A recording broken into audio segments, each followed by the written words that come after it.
CM Revanth రెడ్డిపై BRS కార్పొరేటర్లు తీవ్ర స్థాయిలో విరుచుకుపడ్డారు. మేయర్ గద్వాల్ విజయలక్ష్మిపై విమర్శలు గుప్పించారు. మేమెన్నుకుంటే మేయర్ అయిన గద్వాల్ విజయలక్ష్మి ఇప్పుడు తమనే అవమానిస్తున్నారని మండిపడ్డారు. దళిత కార్పొరేషన్ను షటప్ అనటాన్ని తీవ్రంగా ఖండించారు. ఇదే అంశానికి సంబంధించి మరింత సమాచారం మా ప్రతినిధి అరవింద్ అందిస్తారు. కండువా కప్పుకొని నేడు కాంగ్రెస్ పార్టీలోకి జంపైన గద్వాల విజయలక్ష్మి బీఆర్ఎస్ కార్పొరేటర్లను అనుచితంగా ప్రవర్తించడం చాలా బాధాకరం. ఇంకోటి ఏంటంటే బీఆర్ఎస్ పార్టీ కార్పొరేటర్లు సపోర్ట్ చేస్తేనే నేడు తను మేయర్ అయ్యారు. మరి ఇంకోటి మిగతా ఏంటంటే మనం బీఆర్ఎస్ కార్పొరేటర్ల పైన కూడా ఇప్పటికీ చాలా బేసజాలంగా మాట్లాడింది. మరి ఇంకోటి చూసుకుంటే బడ్జెట్ పై అడిగితే వారిని పోలీసులతోని కౌన్సిలింగ్ హాల్లో నుండి గెంటి వేయడం జరిగింది. మనతోని బీఆర్ఎస్ కార్పొరేటర్లు ఉన్నారు, ఒకసారి వారిని అడిగి తెలుసుకున్నాం. సార్ చెప్పండి, అసలు ఈ ప్రధాన కారణం ఏంటి? మీరు ప్రశ్నించినందుకే మిమ్మల్ని బయటకు నెట్టేశారా? ఈరోజు మొదట మేయర్ గారు వచ్చి బడ్జెట్ను ఆమోదించాల్సిందిగా మొదటి తీర్మానం ప్రవేశపెట్టడం జరిగింది. దానికి మేము బీఆర్ఎస్ కార్పొరేటర్లు అందరం లేచి బడ్జెట్ ప్రవేశపెట్టి తీర్మానం కాదు, అసలు మౌలిక సదుపాయాలైన లైట్లు కానీ 8-9 నెలల నుంచి వెలుగుతలేవు, లైట్లు ఆన్ చేసినవి బంద్ చేయట్లేదు. మినిమం బేసిక్ ప్రజలకు అంధకారంలో హైదరాబాద్, ఇంతకుముందు కేటీఆర్ గారి ఆధ్వర్యంలో హైదరాబాద్ విశ్వనగరంగా దూసుకుపోయింది. కానీ ఈరోజు అంధకారంలో హైదరాబాద్ అనే పరిస్థితి పేపర్లలో చూస్తుంటే బాధేస్తుంది.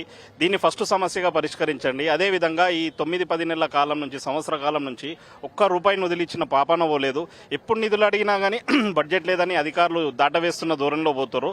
దానిపై చర్చ జరగాలి. గత సంవత్సరంలో బడ్జెట్ ఆమోదించిన బడ్జెట్ ఏమైంది, దాని గురించి చర్చ జరగాలని మేమంటే దాన్ని పక్కదోవదట్టే విధంగా వెంటనే బడ్జెట్ ఆమోదిస్తున్నామన్న ఆమంతలు ఆమె చెప్పి ఆమె అడ్జస్ట్ చేసుకుంటూ వెళ్ళిపోయి లోపలికి వెళ్ళిపోవడం జరిగింది. కేవలం బీఆర్ఎస్ కార్పొరేటర్లు హాల్లో ఉంటే ప్రశ్నిస్తారనే భయంతో మిమ్మల్ని 100% ఈ రోజు బీఆర్ఎస్ పార్టీ కార్పొరేటర్ మేము మా అధిష్టానం ఆదేశిస్తే మేము చేయలు లేపితే ఆమె ఇలా ఆమె మేయర్ సీట్లో కూర్చొని ఇలా మమ్మల్ని నిర్దాక్షిణ్యంగా పోలీస్ వ్యాన్ ఎక్కించి పోలీస్ జీప్లో ఈరోజు పోలీస్ స్టేషన్ పంపించింది. బీఆర్ఎస్ ప్రభుత్వం హయాంలో చేసిన ఆమె మేయర్ ఇవాళ మా మీద కక్ష కట్టడం నిజంగా ఆమె ఒక నిరంకుత్ర ధోరణికి నిదర్శనం.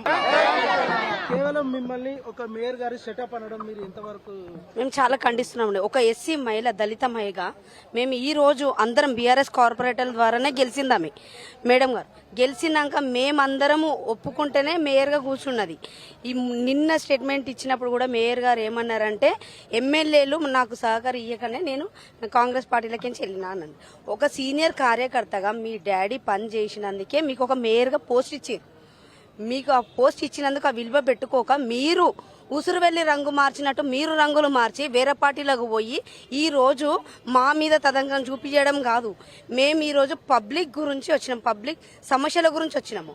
మమ్మల్ని ఎక్కడ ప్రజల్లో ఉండే మీరు ఒక దళిత మహిళనే ఈ విధంగా అన్నారంటే ఇంకా బీఆర్ఎస్ పార్టీ కార్పొరేట్లకు ఏ విధంగా భద్రత ఉంటుంది? అదే అంటున్నానండి. ఈ రోజు ఒక బీఆర్ఎస్ మహిళ, ఒక దళిత మహిళని ఇట్లా కించపరిచిందంటే రేపు ఇంకా వేరే వాళ్ళని ఎట్లా చేస్తుందో తెలియదు. మమ్మల్ని చిట్కలు కొట్టుకుంటూ అంటుంది.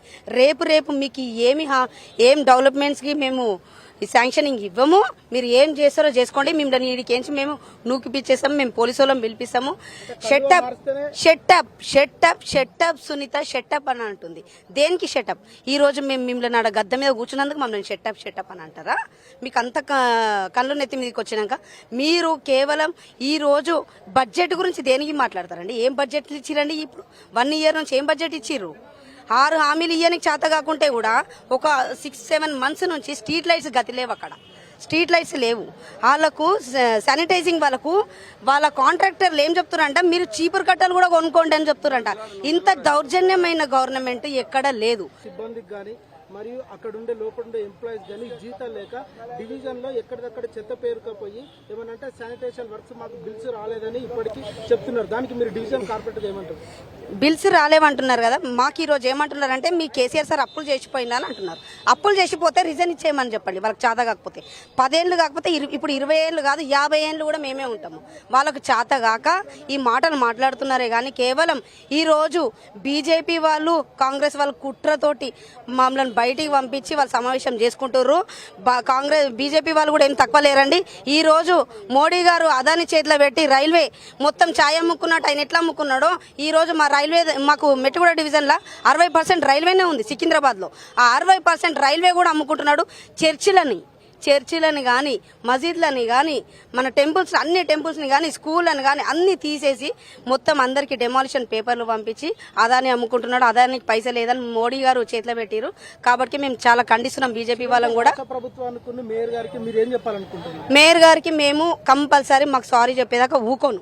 నేను ఒక దళిత కార్పొరేటర్ లాగా ఈ రోజు సారీ మమ్మల్ని చెప్పమన్నది. మేము ఎందుకు చెప్తాం? మేయర్ గారికి చెప్పాలి, మేయర్ గారు మాకు చెప్పాలి. ఎందుకంటే ఈ రోజు మీరు కార్పొరేటర్ మీరు పేపర్లు ఇసిరేసిరు నా మీది కానీ అన్నారు. నేను ఏమన్నానంటే సరే మేడం, నేను పేపర్లు ఇచ్చినట్టు ప్రూఫ్ ఉంది కదా, మీ విగ్వేల్స్ ఉన్నాయి కదా, మీరు అలా చూపియండి, నేను సారీ చెప్తా. నేను సారీ చెప్పను. మా కార్పొరేటర్స్ అందరు కార్పొరేటర్స్ కూడా సారీ చెప్పండి పోనీ అని అంటే కూడా ఆ పదవికి మేము సారీ ఎందుకు చెప్తామండి? మేము సారీ చెప్తాం. మేము ఎందుకు చెప్తాం? జైలుకు పంపిస్తావు, నువ్వు వేడికి పంపిస్తావు, పంపించుకో, సవాలే లేదు, మేము ఏడికైనా సిద్ధమే అని చెప్పినాం. మేము సారీ చెప్పము. ఎందుకంటే ఆడ పేపర్లు నేను ఇసరలేదు, నేను చెయ్యలేదు. నేను కేవలం బడ్జెట్ గురించి మీరు సమావేశం చేశారు, మా కార్పొరేటర్లను బయట పంపించినారు కదా, అరెస్ట్ చేసారు, వాళ్ళని లోపల తీసుకొని వస్తేనే మేము స్టార్ట్ చేస్తామని చెప్పి మేము గొడవ చేసినాము. చూసుకుంటే ప్రశ్నిస్తే అరెస్టులు చేశారన్నట్టు కౌన్సిలింగ్ హాల్లో నేడు జరిగిన ఈ దుర్ఘటన ఎప్పుడు జరగదని ఇప్పటికీ కార్పొరేటర్లు తీవ్రంగా మండిపడుతున్నారు. ముఖ్యంగా ఏంటిదంటే బడ్జెట్ సెషన్లో కూడా వీళ్ళు బడ్జెట్ ఏ విధంగా పెడతారు, ఇది నిజంగా బడ్జెటా లేదా అని కేవలం అడిగినందుకే వాళ్ళని ఇంత ఇబ్బంది పెట్టారు. మరియు డివిజన్లో కూడా పనులు ఎక్కడికక్కడ ఈ చేపట్టాలని శానిటేషన్ సిబ్బంది కూడా రావడం లేదు. ఏంటంటే మాకు బిల్స్ పెండింగ్స్ ఉన్నాయని వాళ్ళు అంటున్నారు. ఒక దళిత మహిళనని చూడకుండా కూడా గద్వాల విజయలక్ష్మి ఈ విధంగా షటప్ అనడం చాలా బాధాకరం అని ఇప్పటికే కార్పొరేటర్లు తెలియజేశారు.